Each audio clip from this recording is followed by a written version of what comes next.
Hello everyone, Jim here from Remick Museum and Farm, and I'm very much enjoying the much cooler weather than last week. So instead of the high 80s and 90s, we're back down to some clouds and 60s. So I thought I'd take a little walk around the Binzac Trail and look for some animals about, and especially really focused on things that can sometimes be a little bit of a challenge when you have a farm or a garden space.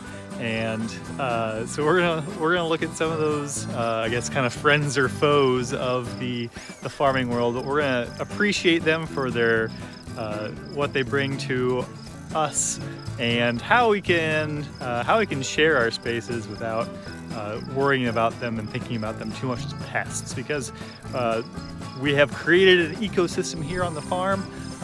But that doesn't mean that the native species that were here when it was a forest need to be displaced. We can certainly think of ways that we can share those things. So let's come along and see what we can find.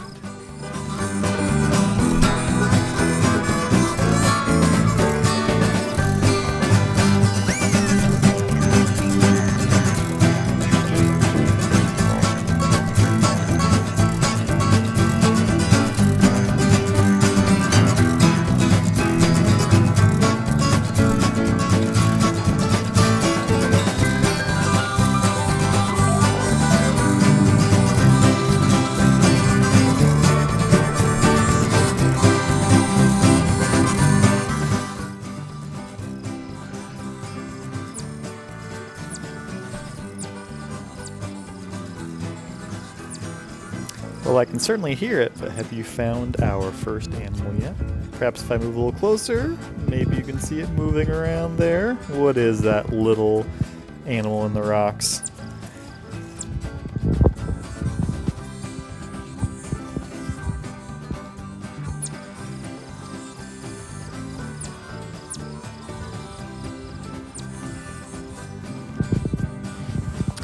So our first animal today is eastern chipmunk, and they really do love these old New England rock walls. Not a very active species at all during the winter. They're really one of the few kind of real hibernators we have, but definitely in the spring they get out there and start searching for food. They have to stockpile quite a bit for wintertime. They usually have 2 litters of pups, so they're pretty active during the spring and summer and fall. And they really they make a lot of tunnels, so gardens, certainly, barns and houses, they can get in and out of there. So unfortunately they can be seen as a nuisance, but they eat all kinds of things, including insects, so sometimes they can be good for that. And they're just part of the ecosystem, so we have to kind of find ways to deter them. So, keeping brush piles down, maybe not having our bird feeders out. Right here you can see they got into the greenhouse and did some digging. So we just have to think of ways to keep them away.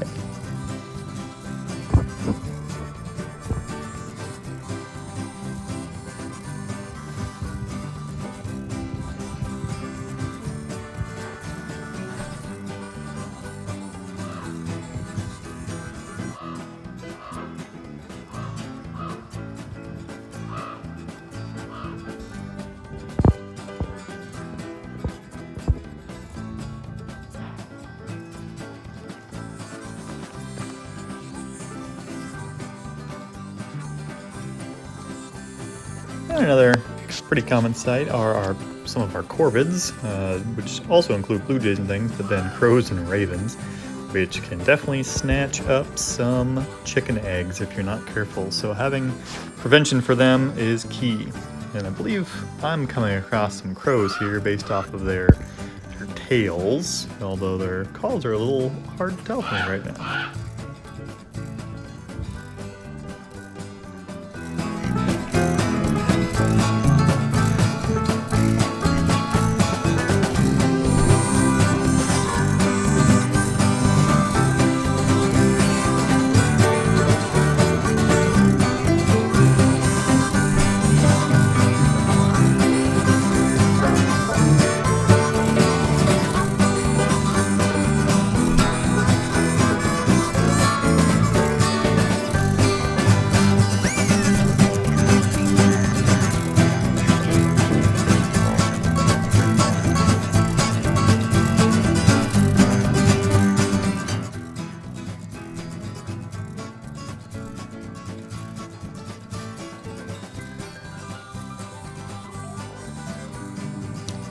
And we had a really fun find here just out the museum doors, grabbing a drink of water after my little walk, and I saw this pretty young fox here, and a very exciting find in the 1990s, and up until even recently they've had a pretty big decline in numbers, so it's good to see more and more red foxes out and about.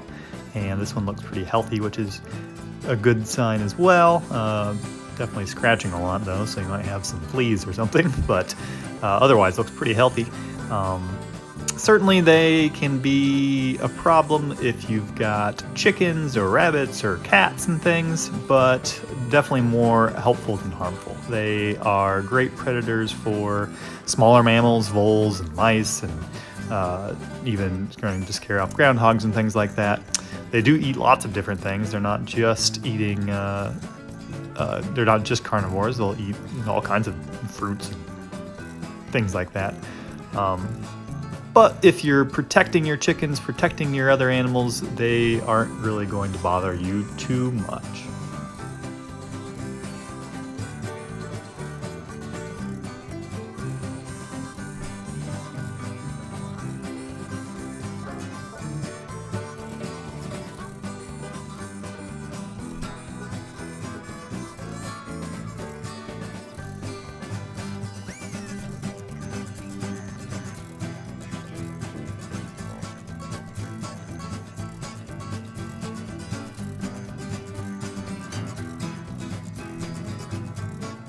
And of course we've got our pretty much weekly Canada geese and goslings video, and unfortunately they are can be seen as a nuisance species as well, mostly because they thrive in human developed areas. We keep grass short, which makes it easy for them to find food, and they can really take over and really diminish the water quality and make a mess out of things. So keeping a good riparian zone around ponds, or otherwise known as tall grass, is one way to deter them if you're having too many.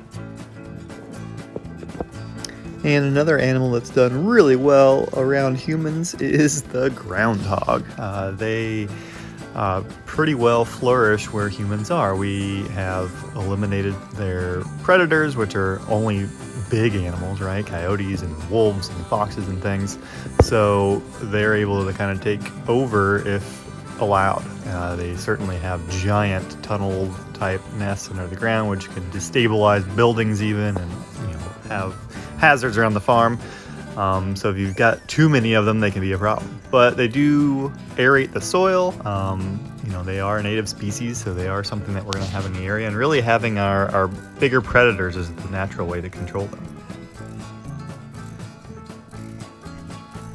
And a familiar sight in open fields are barn swallows, and they really are good about eating insects. They're insectivores. It's their primary diet, so that is both good and bad on the farm. Not only are they getting rid of black flies and mosquitoes, but also our pollinators, right? Bees and wasps and things. And they can make a mess of the barn, as they really are doing well where people are. So,